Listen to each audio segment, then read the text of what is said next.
Hi dears, welcome back to my channel. അപ്പോൾ രാവിലെ തന്നെ ജോലി തീർക്കാമെന്ന് വിചാരിച്ചു. അപ്പോൾ പരിപ്പ് കറി, പാലക്ക് ഇട്ട് വെക്കുന്ന പരിപ്പ് കറിയുണ്ട്, അത് വെക്കാമെന്ന് വിചാരിച്ചു. അപ്പോൾ പരിപ്പ് ഇതാ കഴുകി എടുക്കുന്നുണ്ട്. ഇത് നമുക്ക് റേഷൻ കടയിൽ നിന്ന് കിട്ടുന്ന പരിപ്പാണ്. അപ്പോൾ ഇത് അത്യാവശ്യം നല്ലപോലെ ഫിസിലടിച്ചാലേ ഇത് വേവുള്ളൂ. അപ്പോൾ ഇതാ കഴുകി എടുത്ത് വെച്ച് ഇട്ടിട്ടുണ്ട്. അതിലേക്ക് ഒരു 1.5 തക്കാളിയും ഒരു സവാളയും മുറിച്ചിട്ടിട്ടുണ്ട്.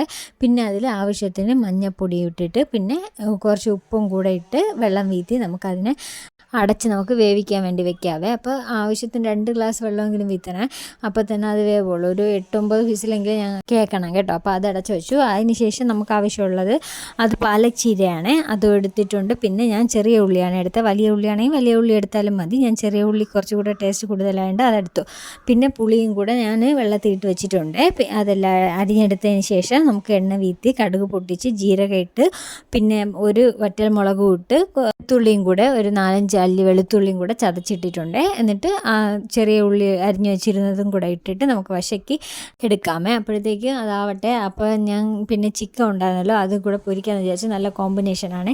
അപ്പോൾ ചിക്കൻ എടുത്തു. അതിൽ മഞ്ഞൾപ്പൊടി, മുളക് പൊടി, ഉപ്പ്, പിന്നെ കുറച്ച് ചിക്കൻ മസാലപ്പൊടിയും കൂടെ ഇട്ടിട്ട് ഞാൻ ഒന്ന് വിരവി നന്നായിട്ട് അതിനെ ഒന്ന് പിടിക്കട്ടെ എന്ന് പറഞ്ഞിട്ട് മാറ്റി വെച്ചിട്ടുണ്ട്. അപ്പോൾ അതും പിടിച്ചിരിക്കുമല്ലോ.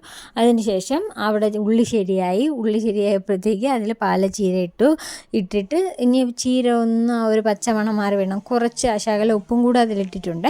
ഇട്ടിട്ട് നമുക്കതിനൊന്ന് വശക്കി എടുക്കാവേ.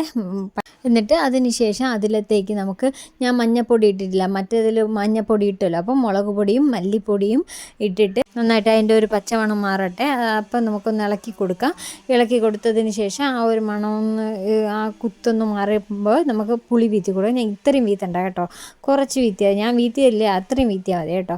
അതിന് ശേഷം ഒന്ന് ഇളക്കിയിട്ട് നമ്മൾ അവിടെ കുക്കറിൽ അടിച്ച് വെച്ചല്ലോ, അതൊന്ന് ഉടച്ചെടുത്തിട്ടുണ്ട്. എന്നിട്ട് അതിനെയും കൂടെ അതിൽ ചേർത്തിട്ട് ആവശ്യത്തിനുള്ള വെള്ളവും ചേർത്ത് വെച്ച് അത് നന്നായി തിളച്ചിട്ടുണ്ട്. തിളയ്ക്കുമ്പോൾ നമ്മൾ നെയ്യും കൂടെ ചേർത്ത് കൊടുത്താൽ കുറച്ചുകൂടെ ടേസ്റ്റ് ആവും. ഒരു 2 സ്പൂൺ നെയ്യും കൂടെ ചേർത്തിട്ടുണ്ട്. ചേർത്ത് വെച്ചതിന് ശേഷം അപ്പം ഞാൻ അപ്പുറത്ത് ചിക്കൻ പൊരിക്കുന്നുണ്ട്. ചിക്കനും കൂടെ വയ്ക്കാമല്ലോ. അപ്പം അതിൻ്റെ അപ്പുറത്ത് ചോറും റെഡിയാവുന്നുണ്ട്. അപ്പോൾ ഇതാ കറി റെഡിയായി. പിന്നെ അത് തിളച്ചിട്ട് നമുക്ക് ഓഫ് ചെയ്തെടുക്കാം. കറി റെഡിയായി. ഇതാ ചോറിൻ്റെ കൂടെ കറിയും ചിക്കൻ പൊരിച്ചതും വെച്ച് കഴിക്കാം കേട്ടോ. വേറെ ഒന്നും വേണ്ട, നല്ല കോമ്പിനേഷനാണ്.